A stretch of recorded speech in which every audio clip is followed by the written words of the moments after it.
Buenos días, doctora y compañeros presentes. Pues nosotros somos Carlos Mejía, Alison Rodríguez y Enzi Montúfar. Y elaboramos la matriz biótico 9. Entonces, esa fue la matriz que nos tocó. Pues bien, solo quiero comentarles que trabajamos los tres por partes iguales y no tuvimos problema con eso. Los tres trabajamos muy bien, nos llevamos muy bien, pues por cuestiones que usted entenderá, pues no pudimos realizarla a tiempo porque resulta que me enfermé, como usted ya sabe, y pues vamos a empezar. Como le había mencionado, trabajamos por partes iguales. Agarramos 7, 7 y 6 y no tuvimos problema con eso. Todo fue muy excelente. Y bueno, una de las que como yo voy a empezar, una de las que a mí me tocó fue la estrongiloidiasis. Que bueno, voy a empezar a explicarla. El agente etiológico es Strongyloides stercoralis. En la familia, pues viene de la familia Strongyloideae. Y pues el tipo de organismo es un parásito. Y pues ahí podemos ver su imagen de este tipo de enfermedad estamos hablando. Y bueno, el hábitat o origen, pues estos viven dentro del epitelio columnar o duodeno o yeyuno superior. Y el reservorio, pues estos habitan en animales y seres humanos. Las características biológicas de la especie. Sí. Las características biológicas de la especie, pues está en presencia de desórdenes inmunológicos bajo de terapia con corticosteroides. La estrongiloidiasis puede causar hiperinfección intestinal por autoinfección externa o interna, acelerado o diseminarse y presentar complicaciones severas o fatales. Bueno, las características generales importantes del agente etiológico, pues este nematodo intestinal tisular con capacidad de reproducción o diseminación dentro del humano dependiente de la respuesta inmune del individuo. Ahora, alimentos vehiculadores y fuentes de contaminación. Pues esta la voy a contestar en una sola respuesta. La fuente principal de infección para el hombre y los animales son las heces que contaminan el suelo. La vía corriente de las infecciones es la cutánea y raramente la vía bucal. Las formas infectantes, su capacidad condicionada de multiplicarse y autoinfectar al humano, causando hiperinfecciones con miles de gusanos en la mucosa intestinal o las larvas se diseminan a otros órganos, incluyendo el sistema nervioso central, entre otros. Bueno, el periodo de incubación. El periodo prepatente oscila entre 25 y 30 días. La epidemiología, aunque no se ha comprobado fecha sobre la importancia de las mascotas domésticas en la transmisión de la infección al hombre, se aconseja tomar precauciones elementales como tratar a los perros o gatos infectados. Ahora la acción dañina, mecanismos de patogenicidad o toxicidad. Bueno, aunque estos no se han comprobado, entre estos está diarrea, dolor abdominal, permítame, diarrea, dolor abdominal, anorexia, laxitud profunda, y también están los casos asintomáticos con eosinofilia, que es la mayoría de los casos crónicos o con síntomas pulmonares y gastrointestinales. También tenemos las formas de transmisión y factores que influyen en la diseminación. Pues vivir en una institución es una forma de transmisión, compartirla viviendo con un individuo infectado y ser paciente viviendo con SIDA. Y pues no se conocen informes sobre el beneficio de tratar a aquellos que comparten la vivienda con otros individuos infectados. Y bueno, las estrategias o medios de prevención o de control. Pues en estas tenemos evitar el contacto con heces de personas infectadas, la higiene personal y del ambiente y el tratamiento específico de todos los casos. También se ha probado que la ivermectina es más efectiva para la estrongiloidiasis intestinal que el tiabendazol o el albendazol. También la medida más importante del control comunitario consiste en reducir la fuente de infección por medio de la eliminación sanitaria de las heces humanas. Y como diagnóstico de laboratorio, tenemos el método de Baerman para su diagnóstico, ya que el examen directo de heces que se hace de rutina en el país es de poca sensibilidad para reconocer infección. Entonces, voy a pasar a mi conclusión.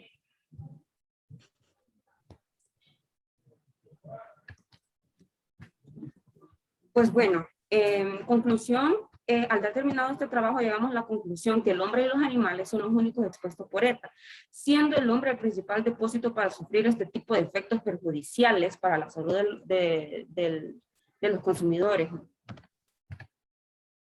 Y así voy a dejar con mi compañero, el que sigue. Mi nombre es Jensi Montúfar y un placer saludarlos. Que siga Alison. Sí, voy a seguir. Bueno, Mi nombre es Alison y voy a explicar sobre la ETA de hepatitis A. El agente etiológico es la hepatitis A. Pertenece a la familia Picornaviridae y es un virus. El hábitat es en la materia fecal y reservorios como seres humanos, enfermos y mariscos crudos o mal cocinados, ensaladas, etc. Algunas de las características biológicas es que tiene una sola molécula de RNA rodeada por una pequeña cápside de proteína de 23 de diámetro. Las características generales importantes de la agente es que los virus contaminantes se eliminan mediante la coloración y evolución del agua destilada al consumo humano. Algunos alimentos vinculados está la participación de moluscos, bivalvos, ostras, mejillones consumidos sin cocción, que representan los principales vehículos de las enfermedades del origen alimentario. También las carnes, los productos lácteos, el pan, las frutas y los vegetales. Las formas infectantes es por organismo directo. El periodo de incubación varía de 10 a 50 días promedio, de 30 días dependiendo del número de partículas infecciosas consumidas. La epidemiología es de distribución mundial, ocurriendo en brotes epidémicos o en casos esporádicos. Actualmente se reportan en Estados Unidos cerca de 22.700 casos de hepatitis, representando un 38% de todos los casos de hepatitis. Algunas acciones dañinas son fiebre, malestar general, náuseas, anorexia y malestar abdominal, seguido por ictericia que dura varios días. Formas de transmisión: se propaga por vía fecal y oral y por el consumo de los alimentos contaminados. El peligro, factores que influyen en la diseminación: está el peligro mayor de la diseminación, ocurre durante la mitad del periodo de incubación, antes de la presentación de los primeros síntomas. Algunas estrategias de prevención: debemos garantizar la manipulación de los alimentos. Es muy importante, haciendo énfasis en el correcto lavado de manos después de ir al baño, en la preparación de alimentos. Y se diagnostica mediante hallazgos de la IgM anti-HAV en suero colectado durante la fase aguda o al principio de la convalecencia de la enfermedad. Y llegué a la conclusión de que las enfermedades ETA son transmitidas por los alimentos. Y estos provienen con más frecuencia de origen animal, carnes, leche, alimentos y bebidas contaminadas por virus, bacterias, parásitos. Estas afectan la salud del consumidor, ocasionando riesgos o lesiones agudas a graves en el organismo. Y para evitar estos incidentes debemos prevenirlas manteniendo un hábito de higiene correcto en nuestra casa y asegurarse de que el alimento esté bien cocinado para eliminar cualquier tipo de patógeno. Eso es todo. Bueno, mi nombre es Carlos Mejía, yo le voy a hablar de la listeriosis. Bueno, agentes Listeria monosi. Familia es Listeraceae y tipo de organismo es una bacteria. Hábitat, origen y reservorio. Bueno, se encuentra su hábitat en el suelo, agua y materia vegetal en descomposición. También es endógeno en el suelo, en el agua y en el lodo. También se encuentra en legumbres y hortalizas. Características biológicas de la especie. Bueno, es un bacilo corto, gran positivo, dotado de movilidad, capaz de crecer. Características generales e importantes. Bueno, es tolerante al ácido, a la sal y al frío, y es aerobio. Alimentos vehiculadores, también fuentes de contaminación. Bueno, los alimentos vehiculadores en la leche, queso no pasteurizado, también en vegetales contaminados, también en animales y sus alimentos, y en el agua y en el hombre.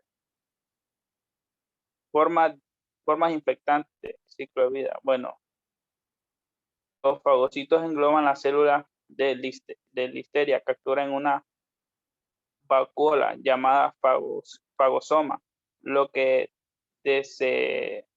desencadena a la producción del factor principal de la virulencia de la listeria.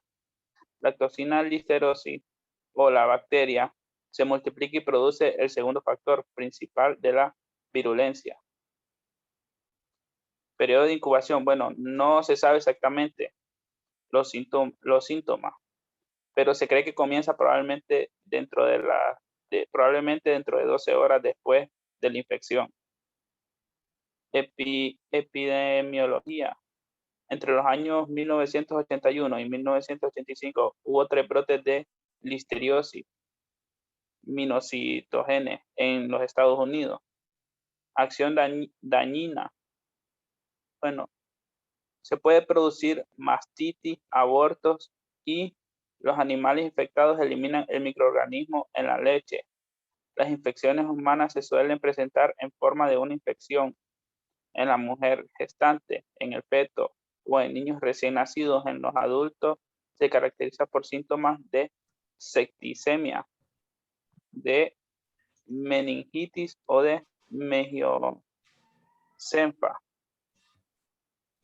Forma de transmisión y factores que influyen en la diseminación. Existen reportes de brotes asociados con la ingestión de la leche y queso no pasteurizado, también por vegetales contaminados como los coles afectados por los residuos de una explosión ganadera, consumo de alimentos contaminados, aguas residuales, frutas y hortalizas.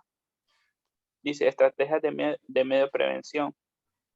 Bueno, consumo de alimentos de origen animal totalmente cocidos, específicamente la pasteurización de la leche y los productos lácteos, evitar contaminación de origen vegetal o residuos del hombre o de los animales, pasteurización de todos los productos lácteos. Y diagnóstico de laboratorio, bueno, sería por monocitógenes de la sangre o de líquidos cefalorraquídeos. Y voy a mi conclusión.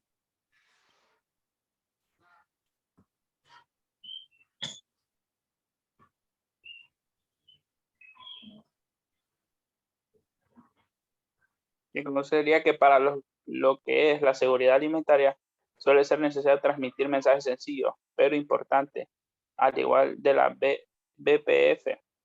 Mantener el medio de ambiente limpio, almacenar los suministros a la temperatura adecuada y usar agua limpia para procesar adecuadamente los alimentos, cocinar y refrigerar cada alimento en la forma de combatir o reducir las enfermedades transmitidas por los alimentos ETA. Y el cuidado y la seguridad deben ir desde el origen del alimento, que es la materia prima, hasta la mesa del consumidor, que es el producto. Y eso es todo.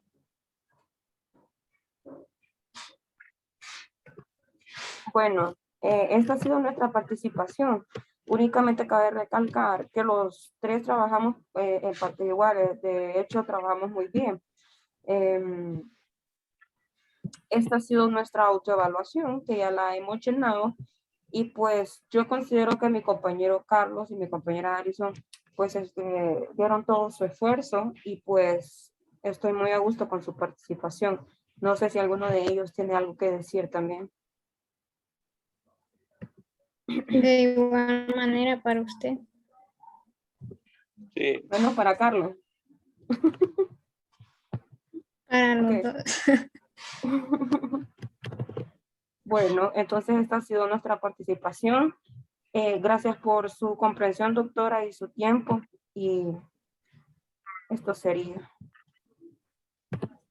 Gracias.